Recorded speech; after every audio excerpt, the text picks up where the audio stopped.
बोलो कृष्ण भगवान की जय, विष्णु भगवान की जय। पुत्रदा एकादशी व्रत कथा। एक दिन अर्जुन ने पूछा, हे कृष्ण जी, हमें सफला एकादशी का महात्म्य विधि सहित कह कृतार्थ किया है। अब आप शुक्ला के व्रत के बारे में समझाइए। उस दिन कौन से देवता का पूजन होता है तथा उसकी विधि क्या है। इस पर श्री कृष्ण जी बोले, हे कुंती पुत्र, पौष की शुक्ल पक्ष की एकादशी का नाम पुत्रदा है। इस व्रत में नारायण भगवान की पूजा करनी चाहिए। इस संसार में पुत्रदा एकादशी के व्रत के समान अन्य दूसरा व्रत नहीं है। इसके पुण्य से मनुष्य तपस्वी, विद्वान और धनवान बन होता है। इसकी एक कथा है, उसे सुनो। भद्रावती नगरी में सुकेतुमान नाम का एक राजा राज्य करता था। वह निसंतान था। उसकी स्त्री का नाम सेव्या था। वह सदैव निपुत्री होने के कारण चिंतित रहती थी। उस पुत्रहीन राजा के पितर रोकर पिंड लेते थे कि उन्हें बाद में कौन पिंड देगा। उधर राजा का बंधु बांधव, मंत्री, मित्र, राज्य, हाथी, घोड़ा आदि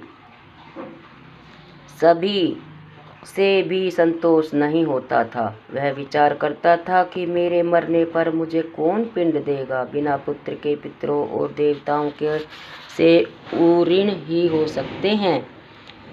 जिस घर में पुत्र नहीं वहाँ सदैव अंधेरा ही रहता है। इस तरह राजा रात दिन उसी चिंता में लगा रहता था।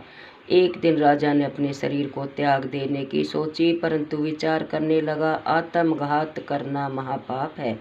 राजा इस तरह विचार कर एक दिन छिप के वन को चल दिया। राजा घोड़े पर सवार होकर वन में पक्षियों और वृक्षों को देखने लगा। वन के दृश्यों को देखकर राजा को सोच विचार में दोपहर हो गई। अब राजा को भूख प्यास लगने लगी। वह सोचने लगा, मैंने अनेकों यज्ञ किए हैं और ब्राह्मणों को मधुर भोजन कराया है, परंतु फिर मुझे यह दुख क्यों मिल रहा है।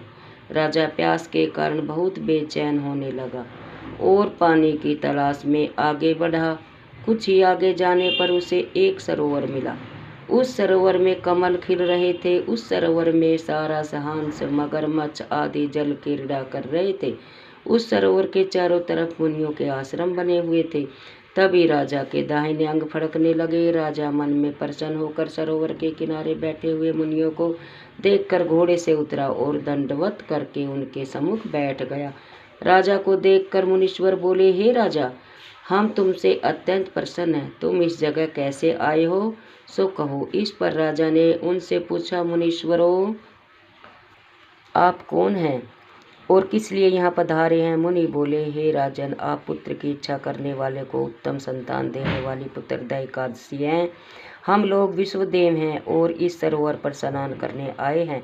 इस पर राजा बोला, हे मुनीश्वर, मेरे भी कोई पुत्र नहीं है।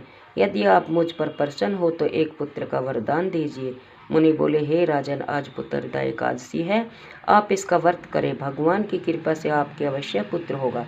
मुनि के वचनों के अनुसार राजा ने उस दिन प्रयाण किया और मुनियों को प्रणाम करके अपने महल को वापस आया। रात्रि में रानी ने गर्भ को धारण किया और 9 माह पश्चात उसके एक उत्तम पुत्र रतन पैदा हुआ। वह राजकुमार बड़ा होने पर अत्यंत यशस्वी